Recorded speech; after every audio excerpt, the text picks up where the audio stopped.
आग अगर दूर ही क्यों ना लगी हो, अगर आप समय रहते कुछ नहीं करेंगे तो ये आग आपके घर तक को जला सकती है। ठीक वैसा भारत है, और भारत की यही सोच और नीति भारत के पड़ोसी देशों के लिए अहम साबित हो रही है, जो ज़रूरत पड़ने पर उनके काम सबसे पहले आता है। यही सोच भारत की नेबर फर्स्ट नीति पर आधारित है। अगर आप सोच रहे हैं कि यहाँ भारत बांग्लादेश की बात कर रहा है तो आप गलत हैं।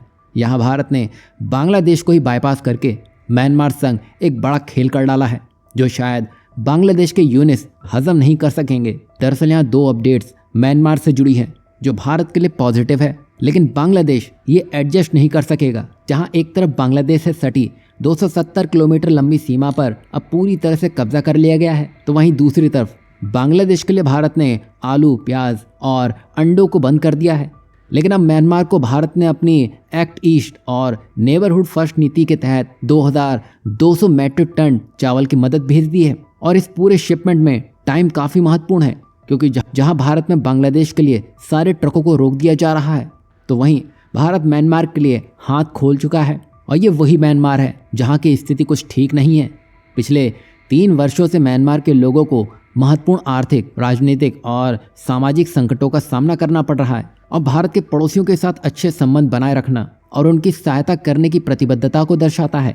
तो वहीं विदेश मंत्रालय के प्रवक्ता रणधीर जायसवाल ने इसे म्यांमार की जनता के प्रति भारत की ह्यूमैनिटेरियन सपोर्ट का हिस्सा बताया है। आप यूँ समझिए कि म्यांमार इस समय लैंडमाइंस और अनएक्सप्लोडेड ऑर्डिनेंस की वजह से दुनिया का सबसे खतरनाक देश बन चुका है, जहां 2023 में वहां के संघर्ष और लैंडमाइंस के कारण हजारों नागरिक, जिसमें बच्चे भी शामिल हैं, अपनी जान गंवा चुके हैं। और अमेरिका और चीन इसमें भी कैसे न कैसे अपना फ़ायदा ही निकालने में लगे हैं। लेकिन भारत ने म्यांमार के लोगों के लिए एक बड़ा काम कर दिया है।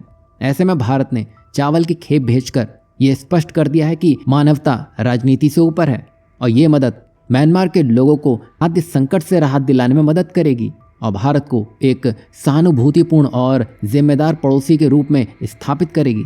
जहां म्यांमार में भारत अंदर तक घुस चुका है, तो वहीं जो बांग्लादेश अभी तक अपने देश में हिंदुओं पर दादागिरी दिखा रहा था, उसकी खुद की सीमा पर किसी और ने ही कब्जा कर लिया है। बता दें कि म्यांमार में जारी गृह युद्ध अब बेहद गंभीर हो चुका है, जिसमें अराकान आर्मी यानी कि AA ने अहम भूमिका निभाई है। आपको बता दें कि अराकान आर्मी म्यांमार की सबसे प्रभावशाली आर्म्ड एथनिक ग्रुप में से एक है, और हाल ही में इस समूह ने म्यांमार और बांग्लादेश के बीच 271 किलोमीटर लंबी सीमा पर नियंत्रण हासिल कर लिया है, जिससे दोनों देशों के बीच अब तनाव और बढ़ सकता है।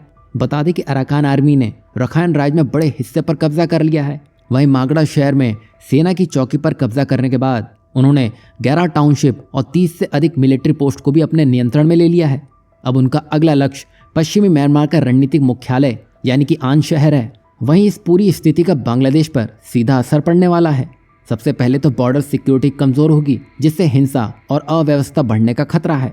दूसरा, रोहिंग्या शरणार्थी संकट पहले ही बांग्लादेश के लिए चुनौती बन चुका है, और अब और अधिक रेफ्यूजीज के आने की आशंका बढ़ चुकी है। इसके अलावा सीमा व्यापार भी प्रभावित होगा, जिससे आर्थिक नुकसान हो रहा है, और लगातार जातीय टकराव और गृह युद्ध ने देश को अंदर से कमजोर कर दिया है। और इस समस्या का समाधान म्यांमार और बांग्लादेश के साझा प्रयासों से ही संभव है।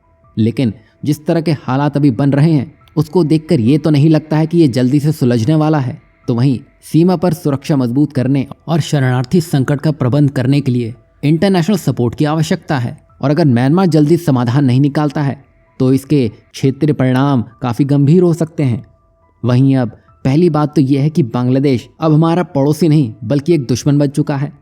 रही बात अराकान आर्मी की, तो ये हमारी इच्छा ही पूरी करने में लगा है। कुल मिलाकर भारत के दिए गए चावल अब असर दिखाने लगे हैं।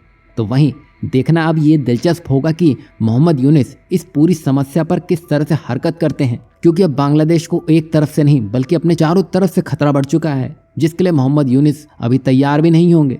यहाँ आपको क्या लगता है, भारत के म्यांमार में एंट्री से बांग्लादेश को सबक सिखाया जा सकता है?